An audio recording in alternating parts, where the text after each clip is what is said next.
This week on Supercars Talk, we've got co-driver confirmations for next year.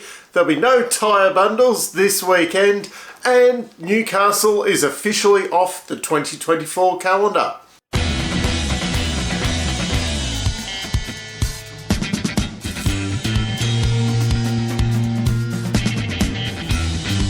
The big news this week is that Dave Russell has been confirmed as Brodie Kostecki's co-driver once again for 2024.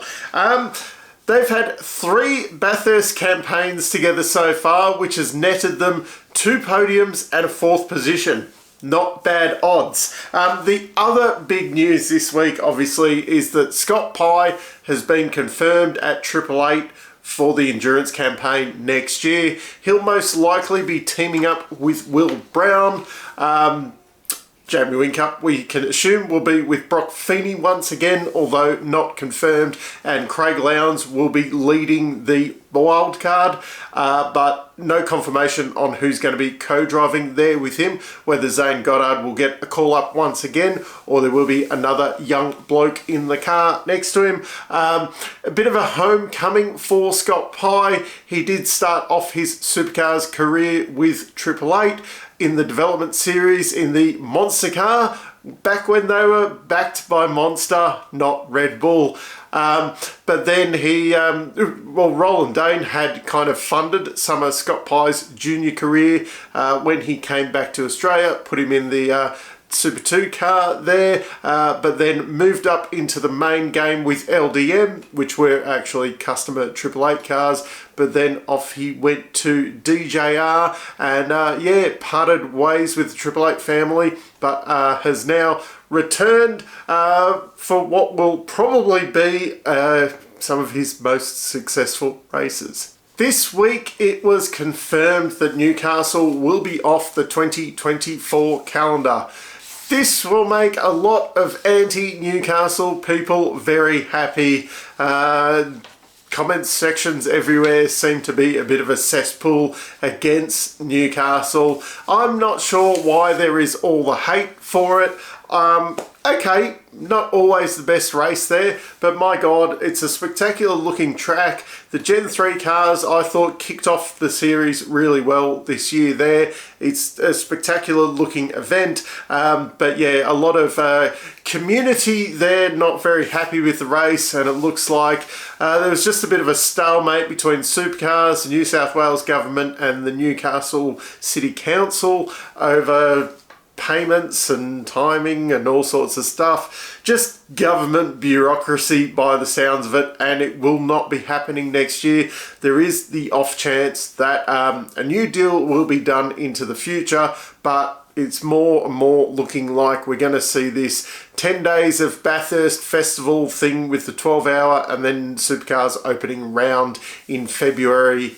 Bathurst, probably not the best outcome, I don't think, but it's one that we're going to have to live with. Team 18 will be looking very different in the pit lane this weekend. Team manager Bruin Beasley, race engineer Manuel Sanchez and data engineer Julia McCarry have all left the team since Bathurst. This kind of comes on the back of that fuel failure they had at the end of the race where Frosty, both of the cars had to stop right at the end of the race for a splash and dash. Scott Pye making it out of the pits okay and did finish the race, although he lost a lot of positions. Mark Winterbottom was retired on the last lap because they didn't get him out before the pits shut. So they've been the fallout people for it. So Matt Saunders will be stepping in as Frosty's race engineer.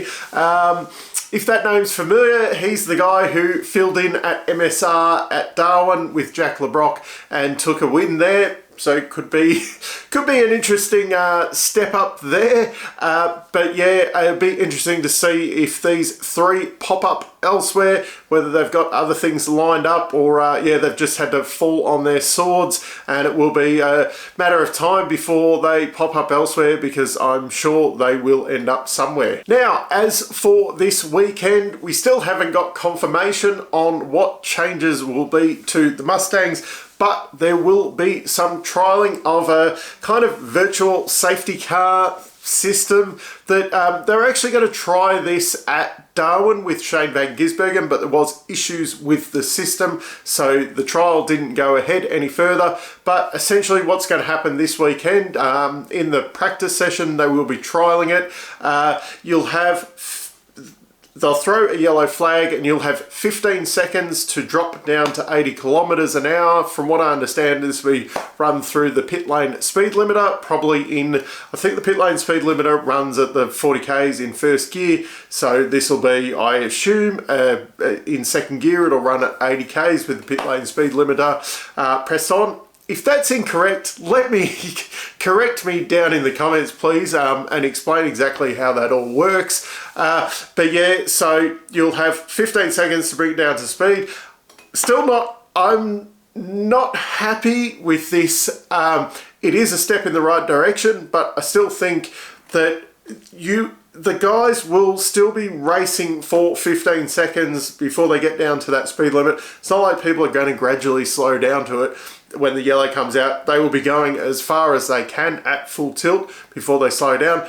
It is, however, better than the minutes we currently have between a yellow flag being flown and then by the time everyone races around, does their pit stops and catches up to the safety car. At least this does bring people down to a speed quicker. But still, because everyone, rather than, paying attention to what's going on where the yellow flag is, they'll be trying to maximize their speed through everything at that 80 kilometer limit. Yeah, it's a step in the right direction at least. Let's hope this system works and yeah, we can move forward a bit, because I think it is ridiculous that they throw a yellow where it's unsafe to race, but then we have minutes of cars racing around the track at full speed where someone could be injured in a car, and that's why we have the yellow flags out and no one can get there to help them. So it's not the ultimate solution, but it is a step in the right direction. The other big change for this weekend, tyre barriers are gone on the chicanes,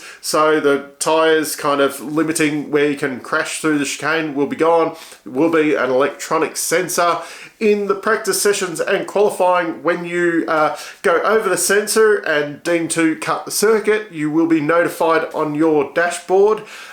During the race though, no notifications will be turned on. So you've got no idea if you've cut the chicane, and race control just decides at random whether it's 3, 4, 5, 6, 18 times you can cut through the chicane without getting a penalty. So it does then remove, like, guys towards the end of the race going, oh, we get 5 for the race, and going, I've only used 1, so that means the last 4 laps I'm just going to blaze through the chicane with no consequence.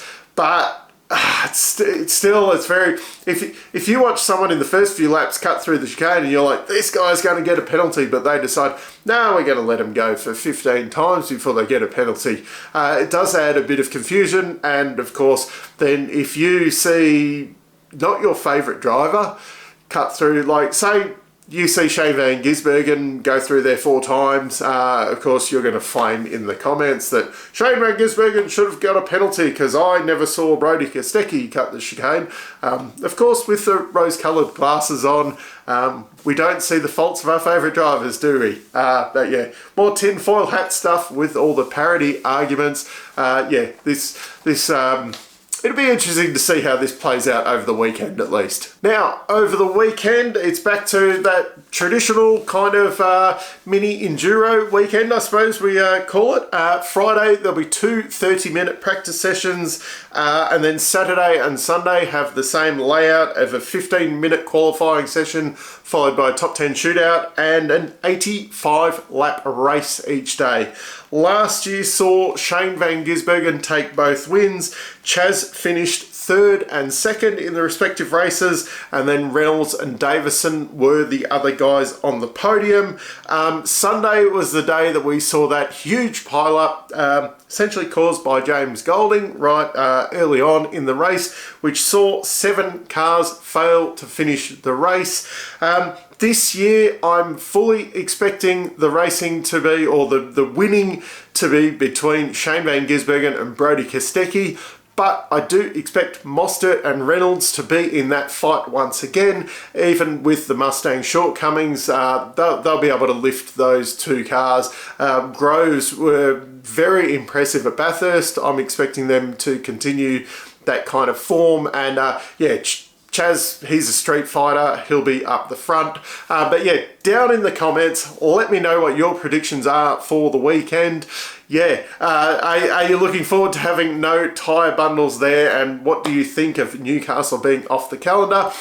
Eagle-eye viewers will probably notice that there's a couple of cars unboxed. I've got a little bit of stuff happening over the other side of this room. There will be a bit of exciting model car stuff going on in the background, but those videos will be coming out shortly. Until next time, I'm still Dave, and I'll catch you later.